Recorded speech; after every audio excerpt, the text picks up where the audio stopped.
As a public speaker, the audience judges you based on your confidence, composure, and your communication skills.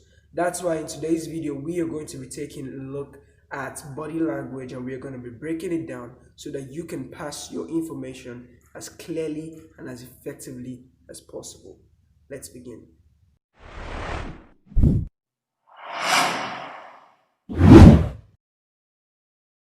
Welcome back to The Prestige, where we help you sharpen your public speaking and communication skills.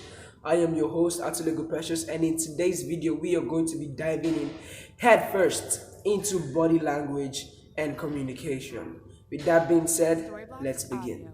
Ladies and gentlemen, body language takes up about 60% of communication, while verbal language is about 40%. So as you can see, your body language has a lot to do when it comes to your presentation as a public speaker. And that's why for me to probably explain this, I'm going to divide the human body into three main parts, which are going to comprise of the topmost, the middle, and the limbs.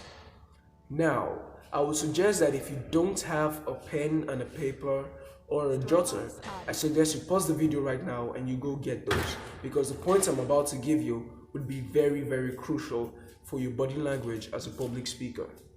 Let's begin.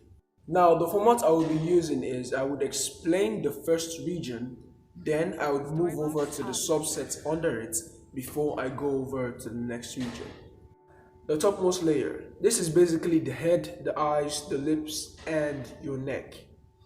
So, let's begin. Now, let's start with the eyes. Now, you might have heard this before, where someone tells you that you should look above the heads of your audience when it comes to public speaking. Well, I advise that you really abstain from this because it's really making it obvious that you're nervous. Now, when you get on stage, if you're privileged enough to be there with your friends, the best thing you could do is look at them while you're speaking. That way, you'll be more confident and more relaxed because it's a familiar face. Another thing you could also do is look at the audience's eyes directly. If you're too timid to do that, you could easily use this psychological trick, which is looking right here, in between the eyes. That way, the audience would be convinced that you are looking directly at their eyes.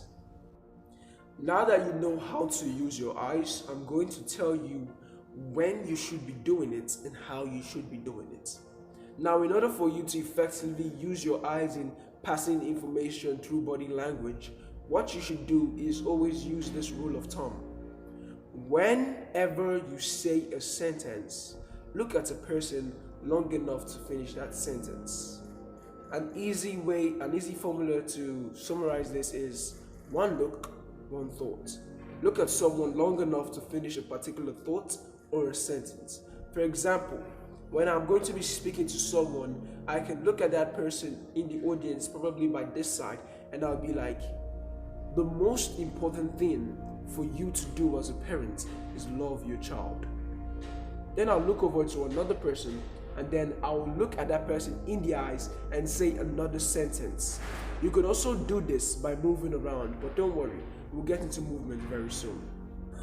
Another thing you want to take note of when you're on stage is using your eyes to depict the expression or the emotion that is in your content.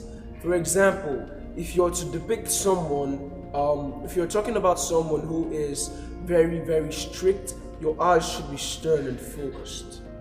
That way you're actually showing the audience the emotion that you have in mind by expressing it in your facial expression.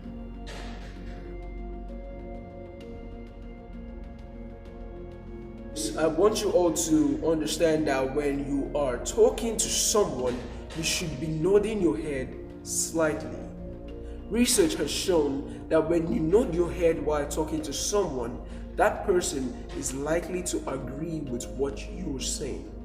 See, this is very important if you're someone who is into debating, because when you're nodding to the audience, you're actually allowing them to see that you know what you're talking about, and that way they would be able to be more convinced by what you're saying. Now let's move over to the final subset of the head, which is the mouth, or to be more specific, the lips. Now, one thing you must understand is that the lips does more than one thing during your presentation.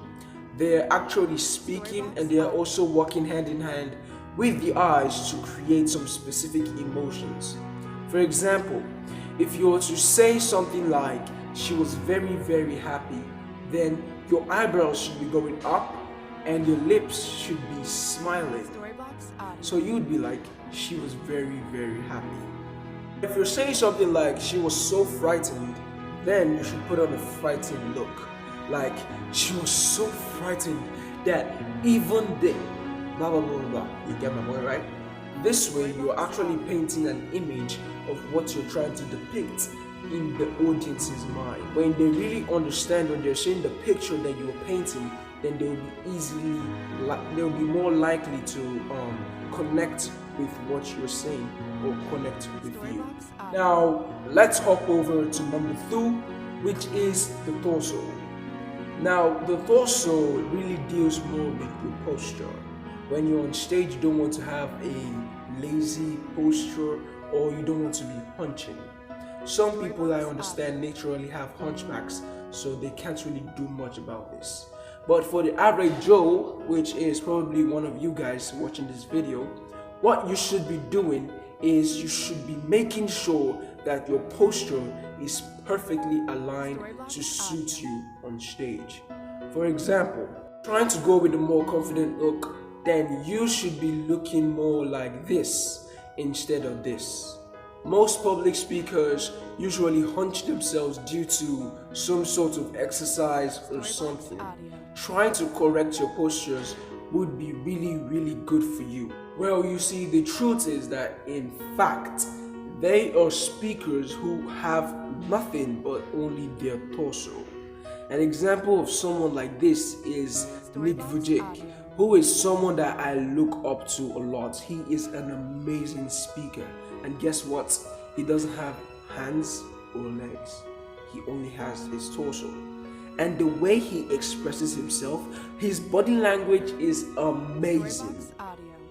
So, if you can make that little tweak to your posture, if you can make that little tweak to adjusting the way you actually present yourself on stage, then your public speaking is going to excel. You see, people like Nick Vujicic have something known as Tetra-amelia syndrome. This is the absence of limbs from birth. So make sure that if you are hunching, then you need to find a way to get rid of that hunch. You need to have a more confident look, standing right in the most confident way as possible. Now guys, if you're not already subscribed to this channel, click on the subscribe button and turn on post notifications so that you get notified every time we release a new video. And by the way, thank you all for the support that you have been giving to us on the Prestige. As you can see, we've been able to upgrade our lighting system. If you like it, tell us in the comments below and give this video a thumbs up. As you can see, right now we have a more saturated look on this side and a more white and plain look on this other side. So, kudos to us. Keep supporting the channel and we will keep improving every single aspect of our video production. Thank you so much for supporting us. Let's get on to the text. Now, the next section is the limbs, and it is divided into 2 parts, which are the arms and the legs. Let's start with the leg first. Now, let's see the do's and don'ts when it comes to using your legs. First of all, do not pace around. Secondly, do not lock your knees. And as of where to stand on stage, it all depends on your speech. But for beginners, I would advise that you stand right up in the middle of the stage. This shows that you are relaxed and confident, and that is really what body language is partially about while you're on stage. Let's move over to the hands. Now, the hands play a large role in demonstration because they stimulate the imagination of the audience. So, what should you be doing with your hands and what should you not do with your hands? Firstly, now you want to make sure that you're using your hands to demonstrate 70 to 80% of the time while you're on stage. Secondly, you have to create a resting place for your hands. For example, I said you should demonstrate 70 to 80% with your hands, right? What happens to the other 20%? Well, the other 20%, your hands should be resting. This is why you should create a resting place. The best speakers I see usually have the resting place while their hands are in the middle, slightly above their belt and slightly below their chest. Some other people prefer to put it behind their back, but you should never put it below the groin. That is not acceptable in public speaking for some reason. Now guys, it is very important that you take this into practice, because the more you practice, the more you get better at it. Like a friend of mine once said, practice doesn't make perfect. No, practice makes consistent. The more you practice, the more it becomes a part of you. With that being said, ladies and gentlemen, that brings us to the end of this video. Don't forget to click on the like button, subscribe to the channel if you're not already subscribed, and turn on the post notifications. Then tell us in the comments what you want to see in the next video. And please, don't forget, stay 100%.